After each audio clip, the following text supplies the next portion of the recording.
Hola, ¿cómo andan? El video de hoy que vamos a ver es clasificación de triángulos. Las dos clasificaciones, por sus ángulos y por sus lados.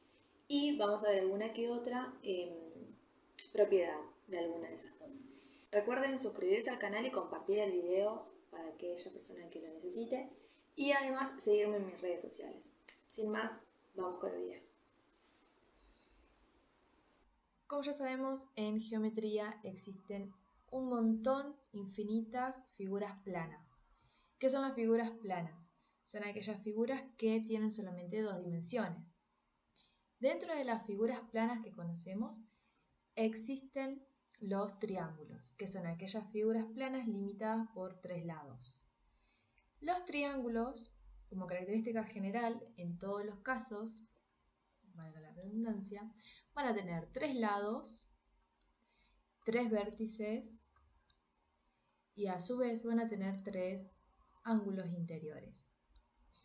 Los triángulos en general se van a clasificar en dos grupos. Lo vamos a poder clasificar según sus lados y según sus ángulos. Según sus lados tenemos esta clasificación que vemos acá. Vamos a llamar triángulo equilátero a aquel triángulo que tenga tres lados iguales. Vamos a llamar isósceles a aquel triángulo que tenga dos lados iguales. Con que tenga dos lados iguales ya me alcanza. Hay libros que dicen que tenga dos lados iguales y uno desigual. Pero hay otros, o la geometría en general, lo que dice es que con dos lados iguales alcanza. ¿Qué quiero decir con esto? Un triángulo equilátero. ¿Puede ser un triángulo isósceles? Sí, porque el triángulo isósceles solamente me está pidiendo dos lados iguales y el equilátero tiene dos lados iguales. Otro triángulo que conocemos es el escaleno, que dice que tiene que tener los tres lados sí o sí desiguales. En geometría le podemos poner esos palitos a los lados para determinar cuáles son iguales entre sí. Esta característica de los triángulos según sus lados también la podemos ver reflejada en sus ángulos. Es decir, que un triángulo isósceles sí o sí va a tener iguales dos de sus ángulos. ¿Qué van a ser los ángulos? Que estén apoyados en la base con respecto a los lados que habíamos elegido como iguales. El triángulo equilátero va a tener la particularidad de tener sí o sí los tres ángulos interiores iguales y a su vez el escaleno va a tener los tres ángulos desiguales.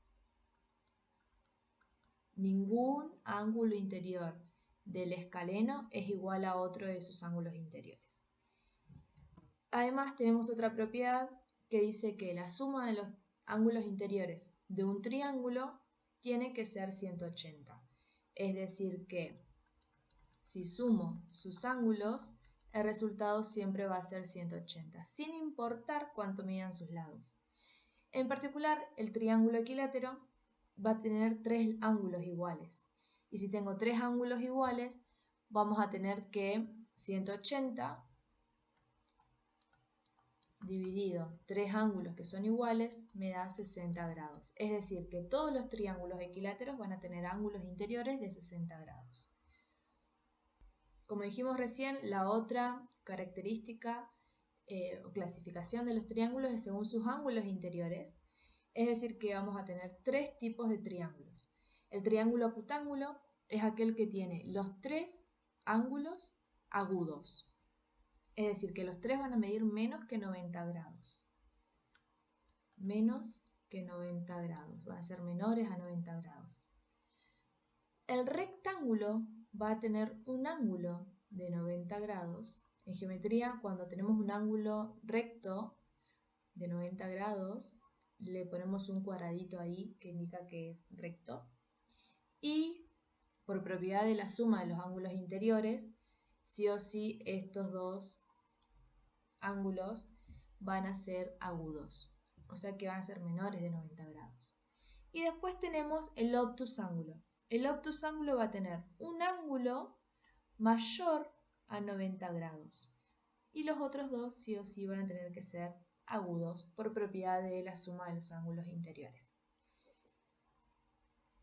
Hasta aquí llegamos con la parte de teoría. Vamos a ver en otro video algunos ejercicios para poner en práctica esto.